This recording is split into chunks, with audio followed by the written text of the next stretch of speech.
안녕하세요. 지식 퀸입니다. 인생을 통틀어 가장 힘든 시기가 언제일까요?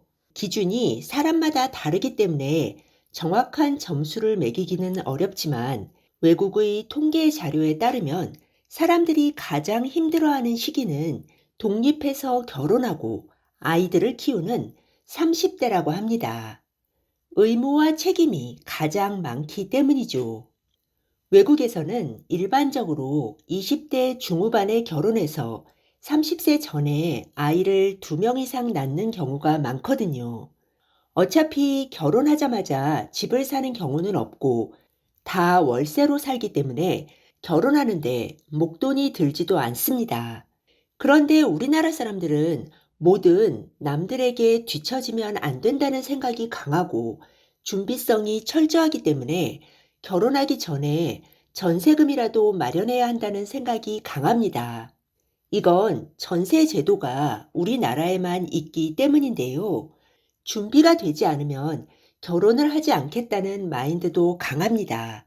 그런데 교육에 투자하는 시간이 길고 결혼과 출산도 늦어지고 있죠. 따라서 준비할 기간이 취업하는 20대 후반부터 결혼 시기인 30대 초반까지 약 5년 정도입니다. 부모로부터 최소 전세금을 지원받으면 은수저라고 합니다.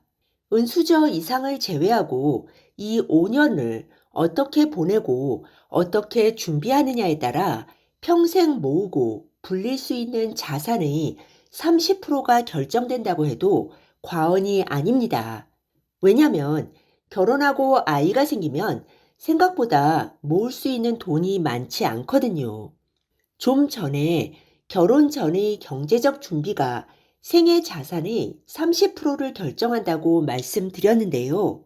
나머지 70%는 결혼한 후부터 첫 아이가 초등학교에 들어갈 때까지 약 10년간이 결정합니다. 일반적으로 사람들은 이 시기 이후부터는 돈을 많이 모으지 못합니다.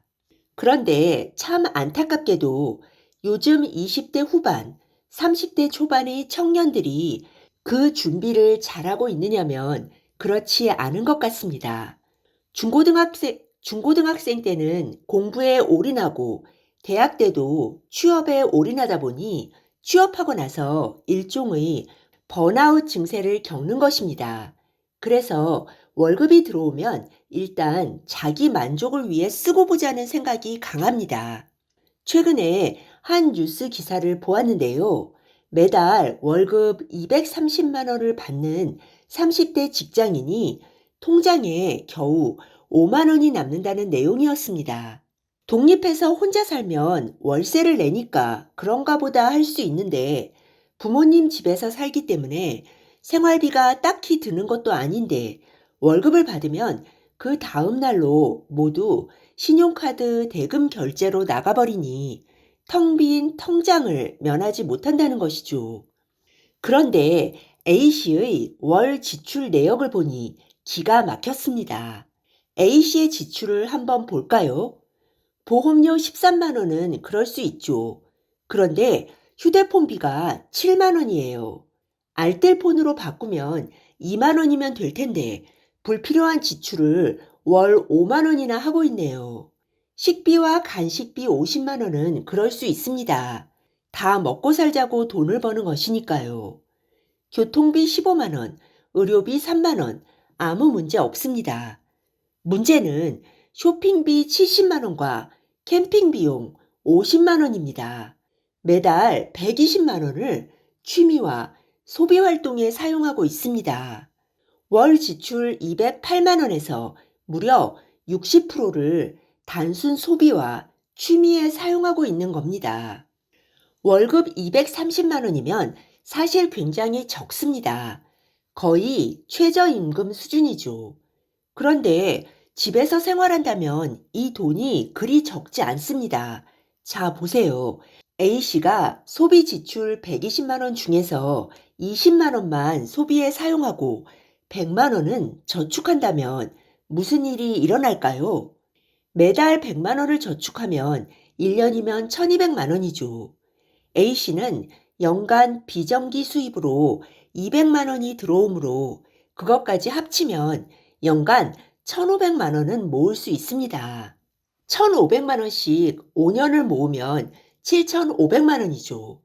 풍족하지는 않아도 충분히 결혼할 수 있는 돈입니다. 부모님 지원도 조금은 있을 것이고 전세자금 대출도 잘 되어 있으니까요.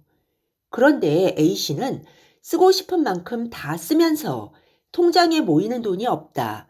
월급 받으면 꼴랑 5만 원 남는다고 하소연하고 있습니다. 문제는 당장에 결혼자금을 모으지 못한다는 사실이 아닙니다. 쓰고 싶은 것을 먼저 쓰는 태도가 진짜 문제입니다. 만약 A씨가 비슷한 능력의 배우자를 만나 결혼한다고 가정해 봅시다. 그럼 A씨 부부의 가계소득은 월 460만 원이 되겠죠. 460만 원이 적을까요? 2022년 4분기 기준으로 한국의 가구당 월 평균 소득은 483만 원입니다. 결국 A씨는 저소득 청년이 아니라 그냥 대한민국의 지극히 평범한 직장인이었던 겁니다. 그리고 A씨가 결혼한다면 대한민국의 평범한 중간층 가구가 되는 거고요. 만약 A씨가 7,500만 원, A씨 배우자가 비슷한 돈을 모았다면 두 사람은 결혼해서 1억 5천만 원짜리 전세를 얻을 수 있습니다. 수도권 외곽의 24평 구축 아파트나 조금 더 서울과 가까운 곳이 빌라 전세를 얻을 수 있죠. 그리고 매달 250만 원을 저축할 수 있습니다. 250만 원씩 10년을 저축하면 약 3억 원의 돈을 모을 수 있게 됩니다. 소득이 높지 않으므로 아파트 청약에 계속 시도하면 10년 안에는 당첨될 확률이 높고 그러면 자녀가 초등학교에 들어가기 전까지 기반을 마련할 수 있습니다. 문제는 결혼하기 전까지 5년, 결혼하고 나서 10년, 합쳐서 15년을 아끼면서 살아야 하는데 이 시기가 인생의 황금기이니 구질구질하게 살기 싫고 쓰고 싶은 대로 쓰고 하고 싶은 취미 활동하면서 찬란하게 보내겠다는 겁니다.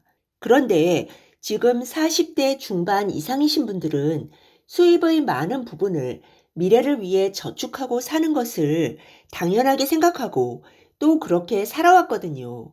다들 힘들다 힘들다 하지만 사실 잘 생각해 보면 예전에 비해 근본적으로 달라진 것은 없습니다. 오히려 저소득층이나 청년들을 위한 지원 제도가 늘어나서 잘 이용하면 큰 도움을 받을 수 있다는 점은 장점이고요. 보통 사람들이 하나도 저축하지 않고 다 소비하면서 살면서 중산층 이상의 삶을 누릴 수 있는 사회가 있다면 참 좋을 텐데 제가 보기에는 그런 사회는 아직 지구상에 없는 것 같아서 안타깝습니다.